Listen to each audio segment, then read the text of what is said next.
Hi. I am so excited to be reading to you. I know this is an unconventional way of doing it, but I am really, really excited to kind of just do a little read aloud with you. Just a reminder, this is not a requirement. There's not going to be any questions to answer. There's not going to be a discussion we have to do. I am just going to choose to read to you from Freak the Mighty by Rodman Philbrick. It is a chapter book, so I'm not going to be showing you pictures. And what I'm going to do is basically I'm just going to read to you one chapter at a time. I'll post them on this YouTube channel and include a link to it on Google Classroom. If it doesn't work, then we'll figure something else out. I want to make sure to be reading to you. And if you want to discuss it with me, if you have any questions or if you want to talk to me about it, you're welcome to email me at sarah.daly@doverschools.net. I think that's my email. I have it on a bunch of other things, so you can probably find it if you don't already have it. But I'm going to be reading to you, and I'll try to post 2 or 3 chapters a day, and then we'll just see how we get through this thing. I'm going to try to put it in a Google Classroom folder so that you can just go and click on that folder, because I know you're going to get a lot of assignment notifications and everything during this time too. So I'm going to start Freak the Mighty. Chapter 1, The Unvanquished Truth. I never had a brain until Freak came along and let me borrow his for a while, and that's the truth, the whole truth. The unvanquished truth is how Freak would say it, and for a long time it was him who did the talking. Except I had a way of saying things with my fists and my feet even before we became Freak the Mighty, slaying dragons and fools and walking high above the world. Called me Kicker for a time.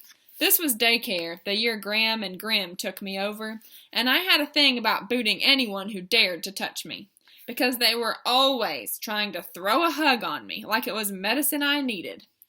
Graham and Grim, bless their pointed little heads, they're my mother's people, her parents, and they figured, whoa, better put this little critter with other little critters his own age. Maybe it will improve his temper.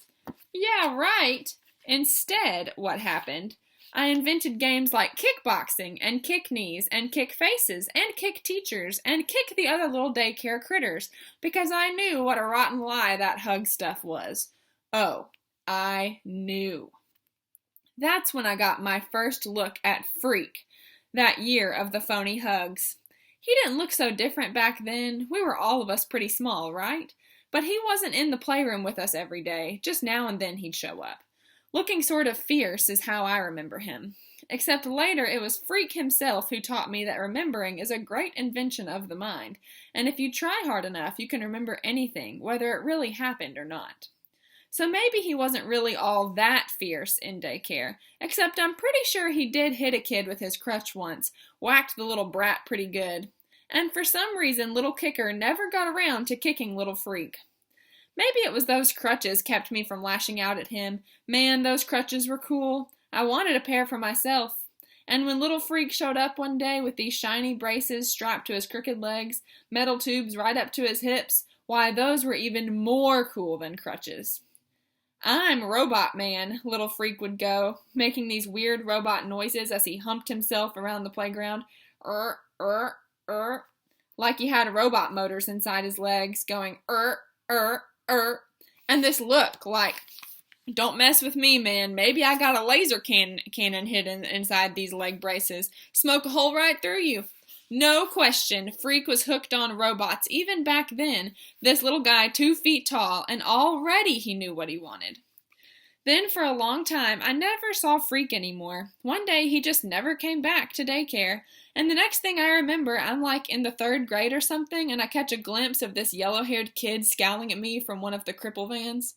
Man, they were death ray eyes, and I think, hey, that's him, the robot boy. And it was like, whoa, because I'd forgotten all about him. Daycare was a blank place in my head, and nobody had called me Kicker for a long time.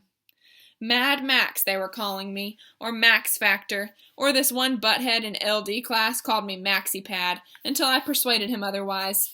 Graham and Grim always called me Maxwell, though, which is supposed to be my real name, and sometimes I hated that worst of all.